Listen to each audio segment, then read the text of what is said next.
Well, as you have probably seen if you've been on the water this past week, since that front blew in last Sunday, or should I say the Sunday before last, uh, drastic change. Everything, weather, temperatures of the water, air temps, water levels. We've been in negative tides since this past Monday, and or a week ago Monday. So it's knew it was going to be a drastic change. So everything has changed quite a bit. Our fishing has changed. Uh, and it has not been a very easy week either. It's been some very difficult days on the water. And some we couldn't get on the water just weather wise. But the days that we did get out, it was tough sledding to say the least. One of the areas that we fished after all our water dropped out, we got up here up here in Cedar Bayou and got in the channel that runs out to the Gulf and just kind of worked the edges of that. Now, there's not a lot of room on either side that you can put multiple people. As far as if you want to wait 3 or 4 people, there's just not it's not able to do that. You can put 2 people on either side and work that. And there's one little section that's up there. It's a little uh, indention, if you will, off the channel or the cut, and you can put multiple people on that, but primarily just 1 to 2 people on either side of the cut, and that's primarily what our goal was, is just work these edges of this deeper water. That water temp was a little bit cooler, or should I say warmer, up here in this, and of course, the areas that you're going to want to target moving forward. Well, now that we've gotten in our really really good significant cold front in here, with our water temps being consistently in the upper 40s and 50s. You're going to find that deeper water early in the morning if you're fishing that early. I mean, we got to a point where we weren't even getting on the water till like 9 or 10 o'clock, and then kind of fishing into the afternoon late, or even just have afternoon trips. So something to consider moving forward. It looks like this upcoming week is still going to be pretty cool for the most part, so those water temps will still be hovering in those probably 50s, depending on the estuary that you fish. Up here, Mesquite, Ayers, San Antonio Bay, Carlos Bay, all that's up here is typically colder. Then if you go further south, like into Estes or Shamrock area or East Flats over in Corpus Christi Bay, it's typically 6 to 8 degrees warmer down that way. Or even if you can get even further, if you go into the upper Laguna and Baffin and all that area down there, that water temps down there is even warmer than that. So just things to think about if you're fishing up in this area. But this is the areas that you really want to target, is these types of areas. You got the deeper water; those fish are going to be hanging off that, and you just kind of locate. Like I say, we just took our time and worked these areas like this. Like I say, it was not great fish catching days at all this past week. It's, like I say, a lot of difficulties on the water as far as trying to locate and find active fish. Once we found a little bit of bait working, yes, that's where we kind of located more majority, or had more opportunities, should I say, during that time frame. We really focused on the majors and minors this past week during that time frame, knowing that was going to be, probably our best opportunity. Big moon was in play too on top of that, so got a lot of different things that was going on. Had the big high pressures in here. You got the big moon in play. Weather temps, water temps, everything has dropped considerably and lost a ton of water. So that's going to kind of help congregate those fish, concentrate them, and push them to these deeper areas like that. So those are kind of the areas that you want to kind of focus on this upcoming week if you're out on the water. These would be the areas that I would start with. Your guts over here in Bray Cove, same type of thing. You've got this whole area back here, which with the amount of water gone, you're probably going to be, anywhere from 70 to 80 yards off the shoreline, which typically you'd be pretty close to it. You got guts that go back up in these back lakes. These are good areas to focus on. And then coming back and around up into here, more part of Mesquite Bay. Then you got Ayers Dugout, another area right there. You've got that deeper cut. Just kind of, you can work that edge. Then all the way up here to Ayers Island or Roddy Island, you got this nice little gut that comes around here off the island that's there. So we kind of fished a lot of these different areas like that. Again, that's what our focal point was, is to locate. So in some of these we did not find fish. Some of them we did find some fish. So again, once we found a little bit of bait working in one of those deeper guts, we were okay. So 16th ounce jig heads, because fish get a little bit more lethargic when the water gets cold like that, so they don't really like to expend a lot of energy. We threw a lot of burner shads, a lot of mirror lure little johns. Those were probably the main baits that we focused on or threw this past week on the days that we were able to get out and be on the water. So, again, we're going to be on the backside of this big moon this upcoming week. Like I say, weather pattern's still going to hold in those colder temperatures.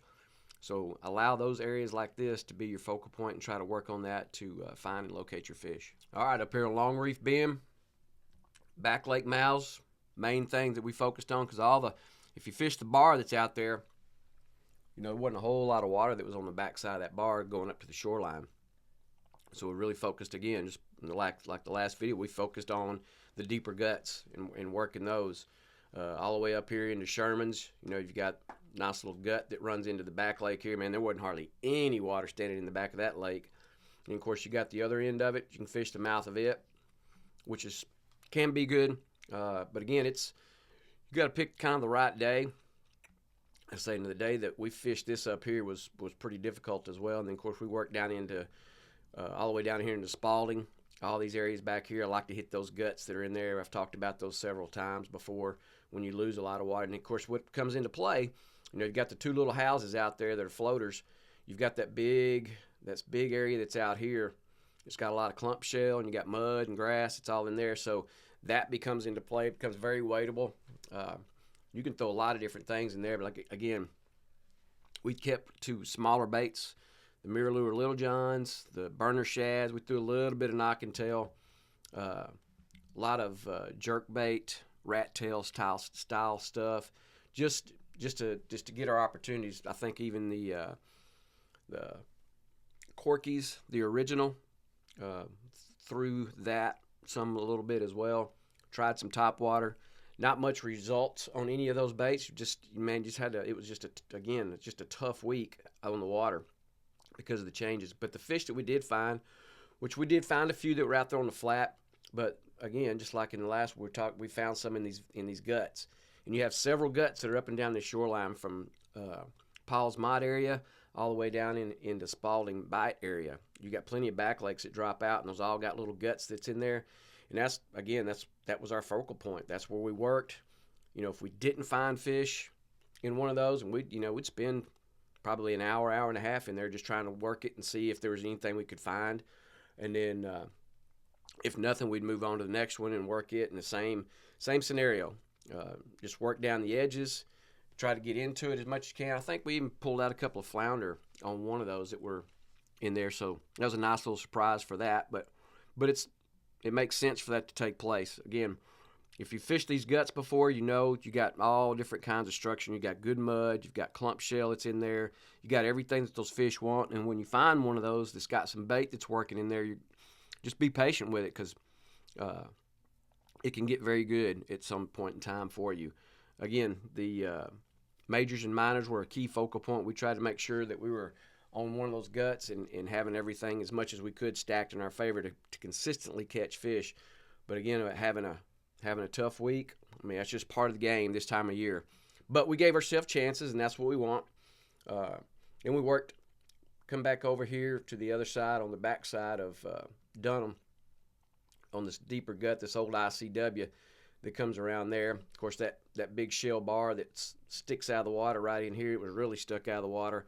And of course, you see a lot of the hazards that you come through here from Aransas Bay into Carlos Bay. So that's another good opportunity for you if you don't want to continue to try to beat your head against the wall and fish and try to catch and find fish. It's a great day to do some marking obstacles as well when you have that really low tide. So when your higher tides are up, you can kind of locate and run safely in areas. So it's kind of a dual edge thing for you. But again, fish the deeper water early as our days got away from the front moving in and getting away from just a little bit warmer days. We had more success mid-morning to early afternoon to mid-afternoon to find and catch fish. But again, the deeper waters where we started, and then just kind of make sure we had a nice muddy grass flat adjacent to that, so those fish had an opportunity to come up and get out of that deeper water. All right, up here in Turtle Pen, again, this same scenario, just fishing back lake mouths. With the wind and everything that we had this past week, getting up into Copano takes a beating when you get these big old north winds that come in here. And it gets rough to be such a small, it's not a super deep bay anyway, but it just gets rough.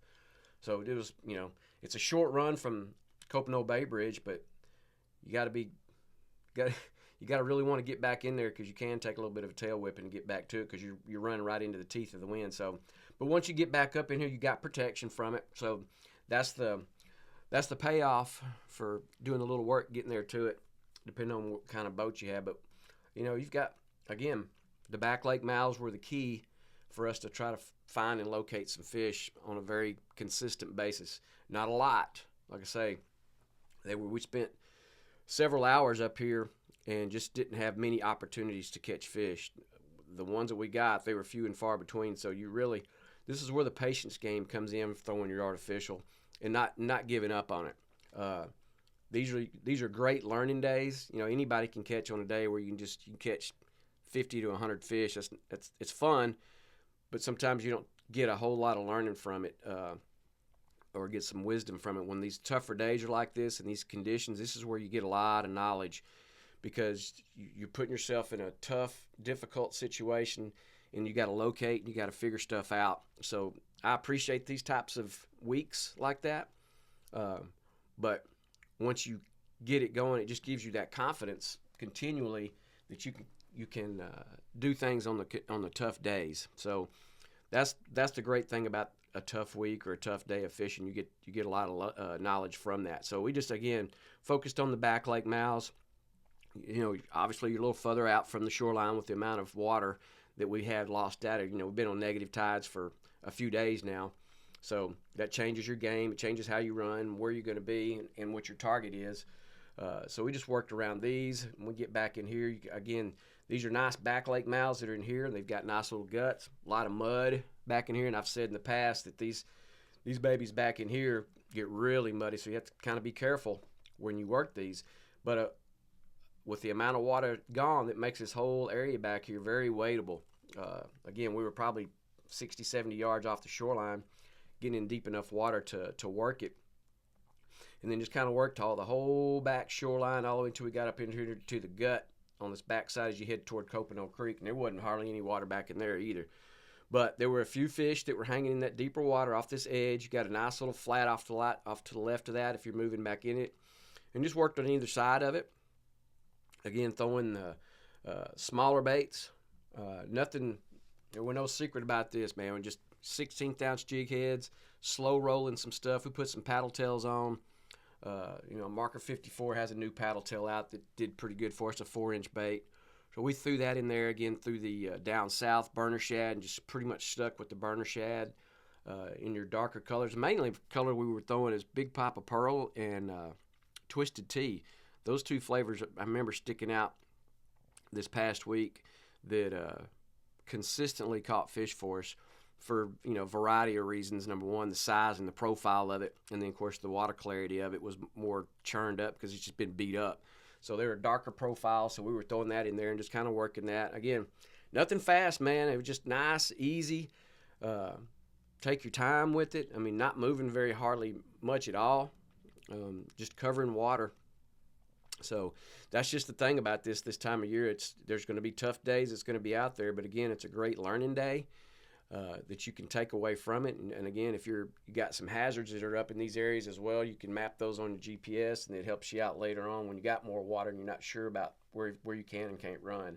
So take advantage of this upcoming week if you get the opportunity to be out on the water. Again, the majors and minors are always a key factor in what you do, but the biggest thing is be safe and make sure that you're got plenty of supplies on your boat to take care of yourself.